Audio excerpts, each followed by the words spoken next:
term neoliberalism is defined as an economic capitalist policy that allows for greater deregulation, free trade, and the privatization of previously state-run organizations. Neoliberalism could be seen as an edit of capitalism that allowed for a greater conservative presence in its outcomes and aims, and specifically had a focus on consumerism as a policy in which would unite American ideology intrinsically with the economy.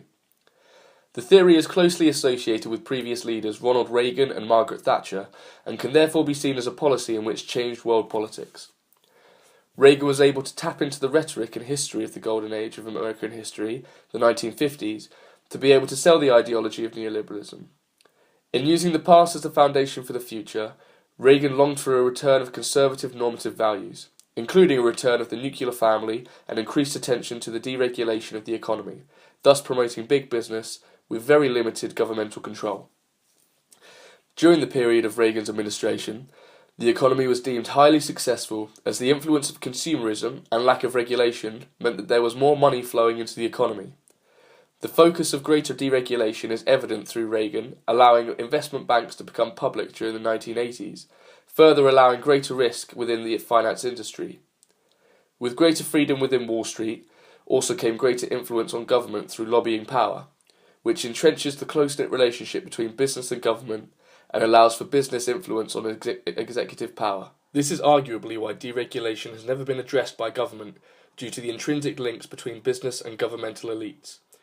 Yet, it can be seen that this lack of attention by governmental administrations has led to vast breaches of interest by the finance industry and thus caused huge economic crashes, such as that of the 2008 credit crash.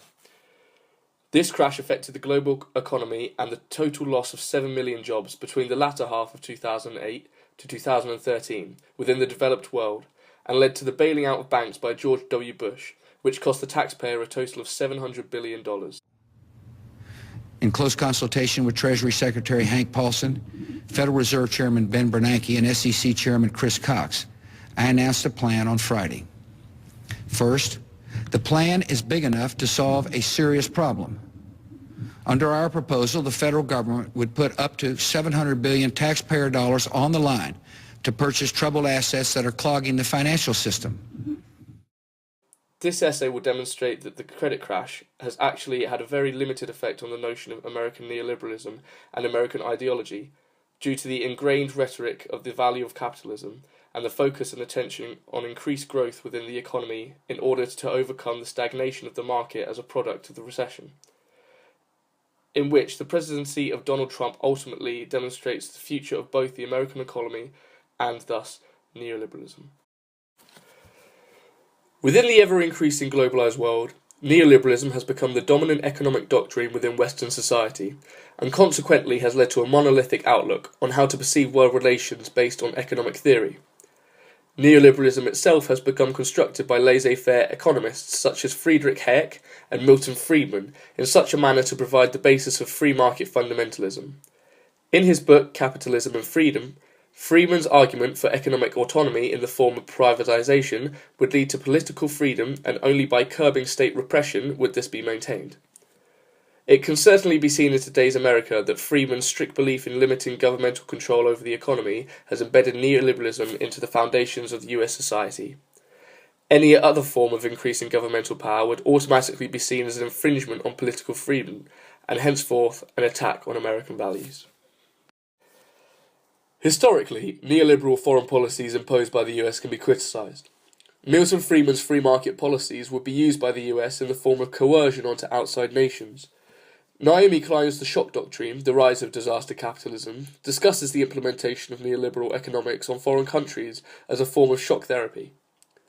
Klein argues that during financial uncertainties or disasters within developing nations, the rhetoric of neoliberalism is pushed forward by right-wing economists and is then applied into these nations so they adapt and abide by the ethos of free market fundamentalism.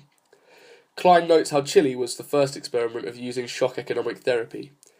With the overthrow of democratically elected Salvador Allende, General Pinochet had begun to replace the socialist policies put forward by Allende into a movement which promoted free enterprise and heavily reduced government expenditure. The quick changes did not help Chile's economy, with inflation rising to 375% the next year. The 2003 Iraq War was perhaps the most ferocious utilisation of enforced neoliberalism in an effort to impose democratic values. The Iraq War saw the deployment of more private contractors than Marines. Jeremy Scahill mentions these private contractors, or mercenaries, were absent from any form of accountability. For example, the biggest mercenary company operating within Iraq, Blackwater, had killed 14 Iraqi civilians on the 16th of September 2007 at Baghdad's Nisaur Square. Working to fulfill this neoliberal utopia within Iraq was Paul Bremer, an American administrator. Bremer formally declared Iraq to be open for business. Klein notes how Bremer was a perfect fit for the Bush administration, rather than an Iraqi specialist. Bremer knew how to profit from the war on terror. He had begun to enact the neoliberal theory as was preached by Friedman, to attack the public sector. This process, known as de-Baathification, had resulted in the firing of school teachers, nurses, social workers and other state employees. This allowed for the full privatisation of public enterprises, full ownership rights by foreign firms of Iraqi businesses, full reparation of foreign profits, the opening of Iraqi banks to foreign control, national treatment for foreign companies, and the elimination of nearly all trade barriers.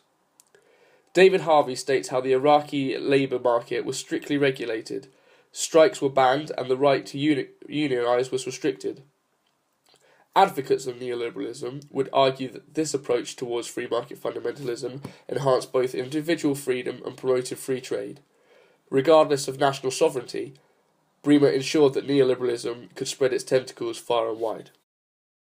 The assumption that the free market is purely inclusive to all is heavily criticised by Karl Marx, who asserts that marketisation will always lead to inequality, with a minority hoarding the profit while the majority use their labour to produce for the bourgeois. The surplus value, or unpaid labour, which is produced, is an example presenting the exploitation of the proletariat. Private property in this instance is considered as social property and consists of social production which is owned by the bourgeois. Neoliberalism's emphasis on the profit motive fuels the accumulation of private property and in doing so further divides the worker's own activities and, according to Marx, does so not voluntarily but naturally. The basis of individuality lies at the heart of neoliberalism.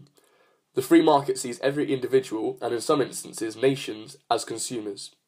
Shaikh argues that to treat nations like individuals is absurd, seeing as the role of business in foreign trade is to solely generate profit. The theory of competition would therefore replace freedom.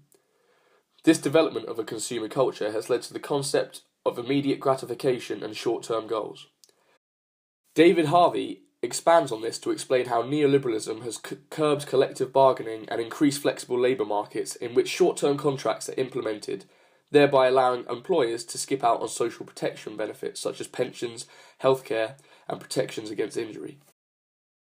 Political economist Karl Polanyi delves into the consequences of ignoring increased marketisation onto society.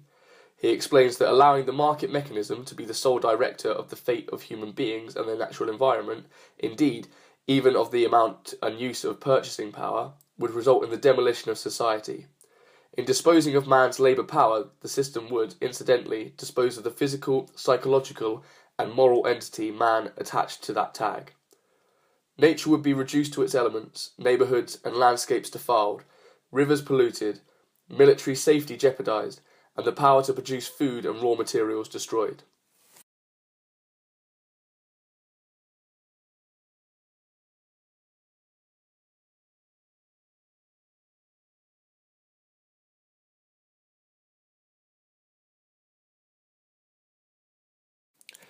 The credit crisis of 2008 is considered by many economists, politicians and historians to be the worst economic crisis since the Great Depression of 1929. The crisis manifested itself in the subprime mortgage market and consequently became an international banking crisis, resulting in the collapse of Lehman Brothers, as well as the bankruptcy and eventual purchase of several other banks. The fallout of this crisis saw unemployment in the United States rise from 4.4% in May 2007 to 10% in January 2010, its highest since December 1982 when it reached 10.8%. The interconnectedness and international span of contemporary banking meant that the fall of Lehman Brothers, in particular, nearly dragged the world into the economic abyss. Without massive monetary and fiscal support from the government amounting to more than $700 billion of relief, the credit crisis could have easily become a buddy can you spare a dime recession like that of the early 20th century. The 2008 credit crisis is a prime example of the shortcomings of neoliberalism and how the privatisation and deregulation of banking affected the judgment and morality of banks. The subprime mortgage crisis started in the early 2000s when banks started buying mortgages to sell on to investors who could then collect the money from the homeowners as they paid off their mortgages. However, once there were no more prime mortgages to invest in, banks believed that subprime mortgages could be used instead. If a subprime mortgage did default, it simply meant that the bank would own the asset and it could be sold on and therefore remortgaged. These collections of mortgages were all thrown into a box called a collateralized debt obligation. A CDO? Yes, a CDO. What is that? This is where we take a bunch of Bs, double Bs, and triple Bs that haven't sold, and we put them in a pile. And when the pile gets large enough, the whole thing is suddenly considered diversified. And then the whores at the rating agency give it a 92, 93% AAA rating. No questions asked. Which would be split into three tranches: safe, okay, and risky. These three tranches would then be rated AAA for safe, triple B for okay, and generally speaking, the riskier tranches would be left unrated. These would be rated by companies like Moody's or Standard & Poor's, whose purpose was to rate the creditworthiness of borrowers and measure expected gain or loss. The analogy Michael Lewis uses in his book, The Big Short, suggests these tranches are like a tower building. The lower, riskier tranches are more likely to get flooded and therefore come with a higher percent and riskier rate of return, whereas the higher, safer tiers of the tower are less likely to get flooded and therefore come with a lower but still reasonable rate of return. Banks would use leverage to buy more and more of these CDOs, and it quickly became a trillion-dollar industry. It was believed in most banking circles that even if house prices were to fall, it would be city by city, rather than nationwide. This meant CDOs would still be valid, as there would be a mix of rising and falling mortgages. Alan Greenspan, the former chairman of the Federal Reserve, said in 2005, "While local economies may experience significant speculative price imbalances, a severe price distortion, i.e. a housing bubble, seems most unlikely in the United States. However, with so many subprime mortgages being taken out, and so many of them defaulting as homeowners could not afford payments, housing prices nationwide started to drop due to surplus, contrary to the belief of bankers. There were so many houses on the market with no one to buy them. This meant that people who were still paying their prime mortgages began to reject the idea of paying a $300,000 mortgage on a house only worth $90,000, and they walked away from their homes. Banks now had these CDOs that were worth absolutely nothing, and had nobody to sell to and did not want to buy any more. Banks refused to buy new mortgages, investment bankers refused to buy from banks, and investors refused to buy from investment bankers, freezing the entire system and leading to an inevitable crash." In her speech at the University of Chicago in 2008, Naomi Klein suggested the crash on Wall Street should be for neoliberalism what the fall of the Berlin Wall was for authoritarian communism. Klein argues further when she says that neoliberalism, which is encapsulated in George W. Bush's presidency, is nothing more than crony capitalism or corporatism, rather than the free-flowing markets that should dictate the economic sphere. Moreover, neoliberalism is merely an organisation of capitalism, like its Keynesistic precursor. However, Klein argues that neoliberalism, despite its laissez-faire economic liberalism, benefits only the wealthy. It is authoritarian in its economic sense, with the bankers prospering even after the Wall Street crash, while the rest of the world suffers for their misjudgment and greed. Rather than theorising the downfall of neoliberalism, it is more beneficial to look at what extent the credit crunch forced President Obama into creating policy that he wouldn't otherwise have sought to do, or perhaps not in the manner that he had to do them in. President Bush's administration left the country in a pit of despair, forcing Obama, who was not neoliberal per se in his approach, to drive economic growth and generate employment through public spending and taxation, very un-neoliberal approaches. It could be argued that although neoliberalism hasn't necessarily died a death, the credit crisis brought about a new age Keynesism school of thought. Although neoliberalistic values were still imposed, austerity, for example, was a major and unfruitful policy which replaced the fiscal stimulus, especially in the UK. In reality, capitalism comes in various forms, and each vessel works with and against each other. Globalization and neoliberalism work hand in hand, each driving the other. Banks like Lehman Brothers, who had spread their assets overseas, are now so interwoven in the global economy that their growth or downfall mould that of the economic sphere around them. If we were to ask whether neoliberalism should have died a death after the Wall Street crash, the answer would be maybe it should have. But it can't. We as a society rely too heavily upon it as a volatile construct. That we can, and so help us God, we will make America great again. Thank you very much. And we will make America great again. President Donald Trump's rhetoric of making America great again ultimately ties back into the notion of the golden era in American history, as evident through the same political punchline as the Reagan campaign in the 1980s. Thus, harking back to conservative values of the role of the family, the ideology of the American citizen, and the need for big businesses with limited regulation to aid the economy, Trump as president demonstrates the conservative backlash to the perceived liberal and leftist politics of the Obama administration. During Trump's campaign, he attacked governmental decisions on the economy as the Obama economic disaster, thus indicating the fault of liberal politics. However, according to The New Yorker, it is a truism among economists that presidents get too much blame when the economy is doing badly and too much credit when it is doing well. Factors outside the White House's control, such as global and financial shocks, Federal Reserve policy, and demographic and technological trends often play a big role in determining things like the level of unemployment and the growth rate of the gross domestic product.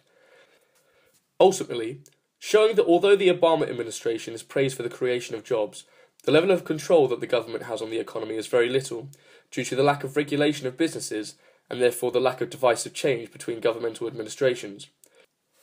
This demonstrates the limited effects of the 2008 credit crash on neoliberalism and the American economy.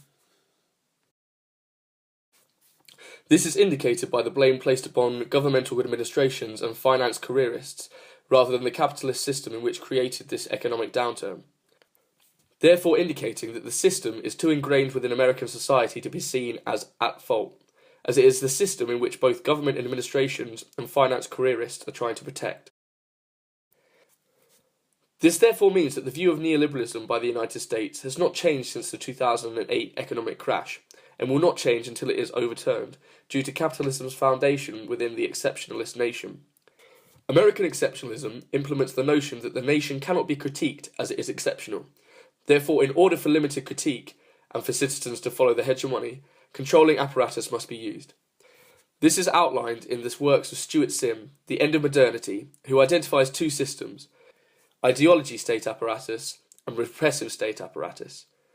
The former is evident within American ideology through the rhetoric of the American dream, thus embedding consumerism values on the notion of success as the ultimate goal of the American citizen. The value placed on goods is therefore high and promotes spending, thus boosting the economy. When this is not obeyed, the state reinforces repressive means, through the use of police forces, as evident through protests against the normative state, thus demonstrating the enforced embedded nature of neoliberalism within American society, as a structure promoting American norms and values, therefore meaning that the apparatus has been used in order to avert critiques of neoliberalism. President Trump as the future of the American economy also demonstrates the future of neoliberalism. So far within his administration, Trump has insisted upon a pro-growth plan, which includes lower corporate taxes and to streamline regulation, demonstrating a refocusing of business interests first, which is ultimately unsurprising as Trump himself is an international businessman. This is further enforced through the recent implementation of Kevin Hassett as the chairman for the Council of Economic Advisers, as a decision made 4 months after his inauguration could indicate that Trump's perceived lack of want for the position. The outlook of the Trump administration should ultimately evoke fear, as allowing business interests to trump the need of American citizens would indicate that America has indeed not learned anything since the 2008 credit crash. As evident through the need of Trump to impose further deregulation within the economy, which can be seen to be underlying cause of the 2008 credit crash, which ultimately demonstrates the success of the system of neoliberalism. In conclusion, it is evident that the effect of the credit crash on neoliberalism was limited due to the ingrained nature of the capitalist system that casts back to the 1950s. Capitalist ideology has therefore adapted within American culture and social means to formulate the argument that neoliberalism is the only economic alternative.